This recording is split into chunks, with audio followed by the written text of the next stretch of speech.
Kartika Putri buka suara soal penangkapan Richard Lee setelah dirinya dihujat netizen. Dia dituduh mendalangi penangkapan Richard Lee. Ia lantas menuliskan klarifikasinya di Instagram.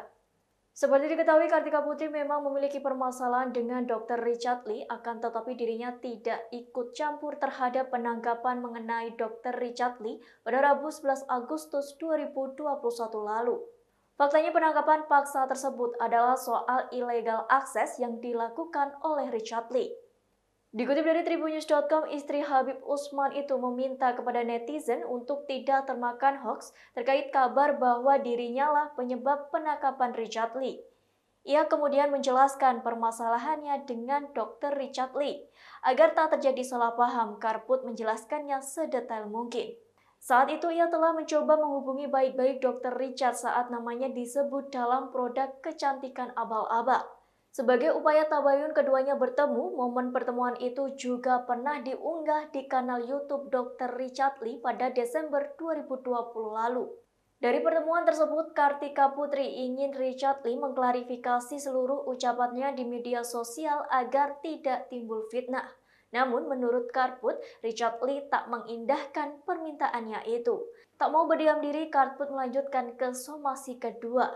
Diakui Karput, Richard Lee telah membuat permintaan maaf setelah dirinya melayangkan somasi kedua. Tapi ia merasa permintaan maaf Richard Lee justru terkesan menggiring opini publik. Akhirnya ia memutuskan untuk membawa kasus ini ke jalur hukum dengan membuat laporan polisi. Kartika Putri berkali-kali mencoba memenuhi panggilan polisi untuk melakukan mediasi dengan Dr. Richard, tapi Dr. Richard justru tak hadir. Sampai akhirnya Richard Lee ditangkap, nama Kartika ikut terseret dan disalahkan. Ia mencoba meluruskan dengan mengunggah video konferensi pers Kepala Bagian Humas Polda Metro Jaya, Kombes Yusri Yunus beberapa waktu lalu. Yusri Yunus dengan gamblang menyebut jika penangkapan Richard Lee tak ada hubungannya dengan kasus pencemaran nama baik Kartika Putri. Lebih lanjut, Kartika Putri meminta warganet untuk berhenti berkata kasar di akun Instagramnya.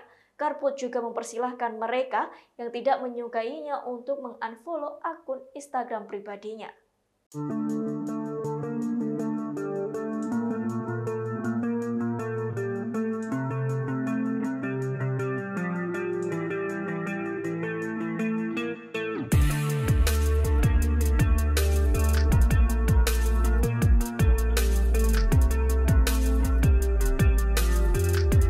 Demikian Tribunnews Update kali ini, saksikan terus berita lainnya hanya di kanal YouTube Tribunnews. Terima kasih sudah nonton, jangan lupa like, subscribe, dan share ya!